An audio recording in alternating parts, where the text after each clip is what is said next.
Hi guys, it's Chasey.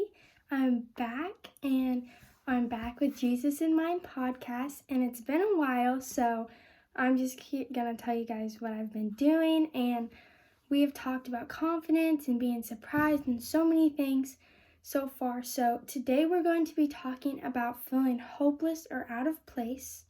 And if you follow me on my Instagram page, you already know I posted a picture of my Bible about feeling hopeless. So that was kind of like just telling you guys I was about to do that soon. But I really love this idea, and it's one of my favorites of all time because I've felt that way lately or before. So I just want everyone to hear my side of it and my idea of it. So once again, we're going to be reading the prayer out of Jesus in Mind book by Courtney Fiddle, and it's going to be in day 15, and it is on the page at the end of the chapter where it says further encouragement. And we're going to read the prayer at the end of this, and then we're going to read the questions at the end also. And so we're going to start off today, and we're going to flip to Psalm 107, and we're just going to start at the very beginning. And I read all the way to 38, and I highlighted and wrote some notes on some of my favorite things, and then I also have some words that if you didn't know what they meant, I wrote them down also. So we're going to start off with Psalms 107, 1 through 3. Psalm 107, 1 through 3 says, "Oh, give thanks to the Lord, for he is good, for his steadfast love endures forever. Let the redeemed of the Lord say so, whom he has redeemed from trouble and gathered in from the lands." So first off, I'm going to go ahead and say, if you don't know what steadfast means, that can kind of just be another word for loyal or faithful. So you could say, for his loyal love endures, which I think is a really good way to remember that. I'm sorry. And then, so one thing that just really stuck out to me in those verses is his love endures forever. I really love that because no matter where you are at in life, you still have a place with God. So no matter if you did something bad yesterday, if you decide you want to follow God today, God has a place for you in his kingdom. He always has a place for you in heaven, and he's not going to say, oh, you messed up once, I'm going to fill your place with someone else. Forever, God will always have that place open for you. You're never going to lose your place in God's kingdom. There's always going to be a place open for you. You just have to be the one to choose to be in God's kingdom. You have to be the one to choose to believe in him and choose to follow him and everything. So you just got to remember that you're always going to have a place with God. Maybe you don't have a place with your friends at school anymore and you don't feel comfortable with them anymore, but you still always have a place with God. It's not just going to go away like it would with your friends or like with a group of people. So now I'm going to go ahead and go on and read 107:8. Psalms 107:8. It says, actually, I'm just going to do Psalms 107, 4 through 9, just to give you the story of this one. So it says, "Some wandered in the desert's waste, finding no way to the city to dwell in. Hungry and thirsty, their souls fainted within them. Then they cried to the Lord in their trouble, and he delivered them from their distress.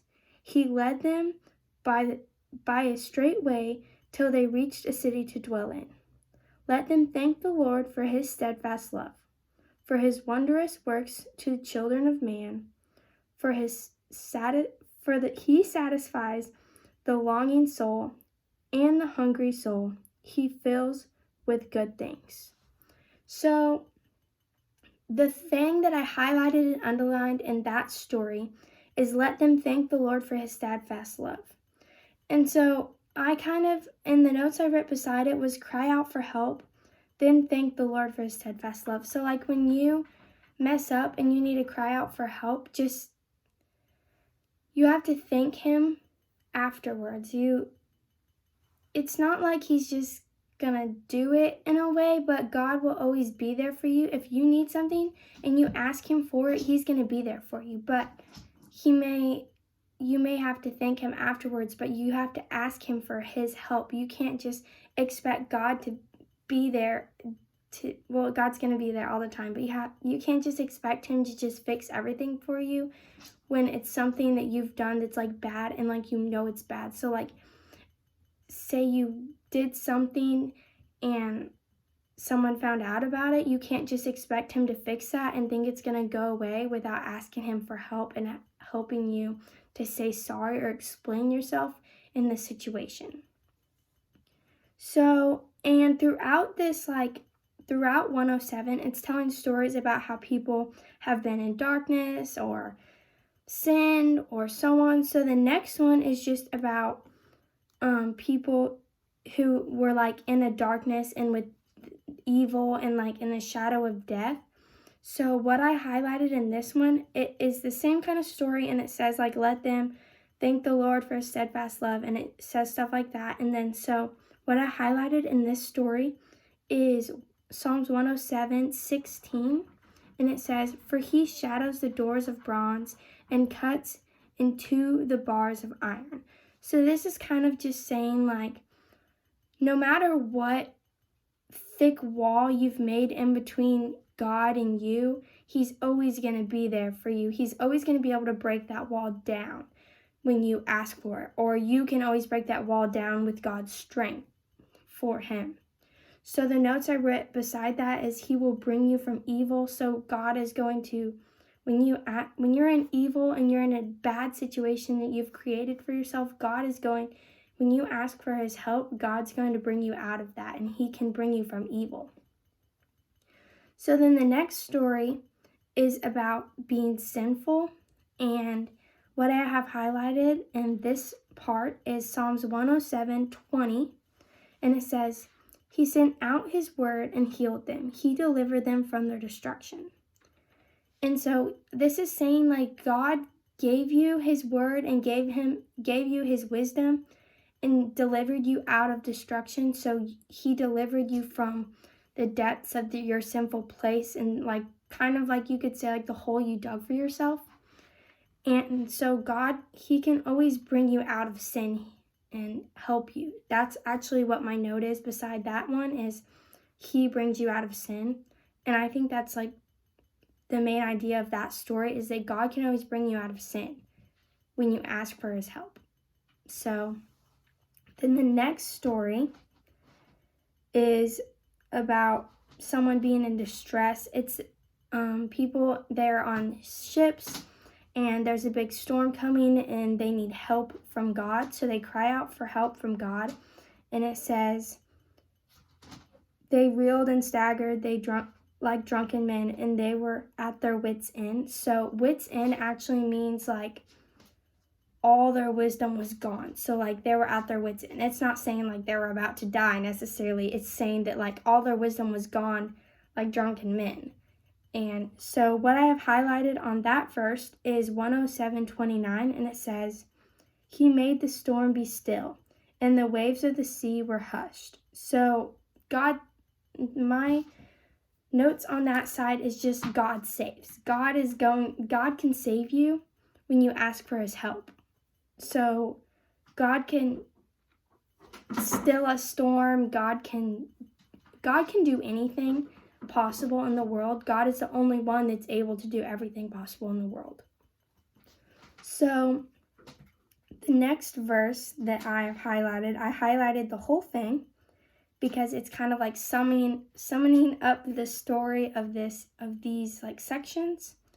And so it is Psalms 107:33-38. So it says, he turns rivers into deserts, springs of water. He turns rivers into a desert, springs of water into thirsty ground, a fruitful land into a salty waste because of evil in its inhabitants. He turns a desert into pools of water, a parched land into springs of water. And there he lets the hungry dwell, and they establish a city to live in.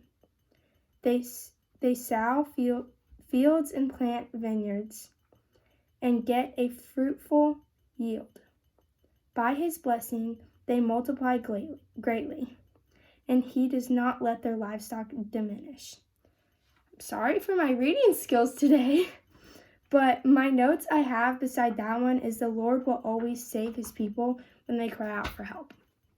So that's what all those stories were and everything. So it's just saying, like, this is like showing like all the stories, and it's saying what God can do. God can do anything. God can help the blind see. God can still the rivers. God can create a river in a desert. God can send you to a city when you need something.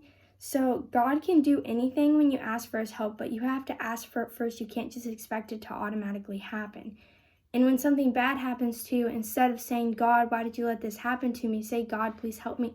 Help bring me out of this situation. Please help me restore my relationship with this person that I've ruined or anything like that. So God can do everything, but you have to believe in him and trust in him to fix it and ask for him to fix it before he's going to fix it. So that's all what I have to say for today in my Bible. So we're going to close that up, and I'm going to go ahead and read the prayer and then out of Grace is Enough book, and then wrap it up with some questions. So it says, Father, thank you for being good when everything around me seems bad. Thank you for being full of hope when I feel hopeless. You constantly pour out your presence and your peace on those that ask. Remind me to ask, Lord. I pray I would always turn to you for my help. I need you, Lord. Your grace is enough. Amen. I say this every time, but I really love that prayer. Courtney Fiddle was just a really smart person. So I just really love that prayer. I really like where it says, remind me to ask, Lord. So like when you're in a really bad situation and you're overthinking it, it's saying like, remind me to ask you for help instead of just overthinking it.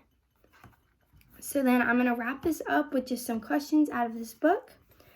And it says, ask yourself, and it says, do you feel the world around you is caving in? Are you putting your hope in yourself in things this world, or is your hope in the Lord? Do you believe he will rescue you too? I really love those questions also. My favorite is probably, are you putting your hope in yourself and the things of this world, or is your hope in the Lord? I really like that one because it's like saying, are you hoping that you can fix something and like the world can help you fix something, or are you following Jesus and asking him to fix it and believing in him and believing that he can fix something that you've messed up? That's a really good thing to think about, and I can't wait to hear if you guys want to comment down below or just DM me on Instagram and just let me know what you guys thought about those questions. Let me know. And then I think that's going to be it for today. I hope you guys really loved this one because I know I did. Don't forget to like and subscribe, and you can turn the little bell on to get notifications when I post a new video. I know I've been a little busy lately, and I wish I would have kept up with making these, but I'm back at it, and I hope I can continue. And follow me on Instagram at Jesus in My Podcast 00. So thank you guys so much for watching today. I hope you loved it, and I hope you have a great day. Bye.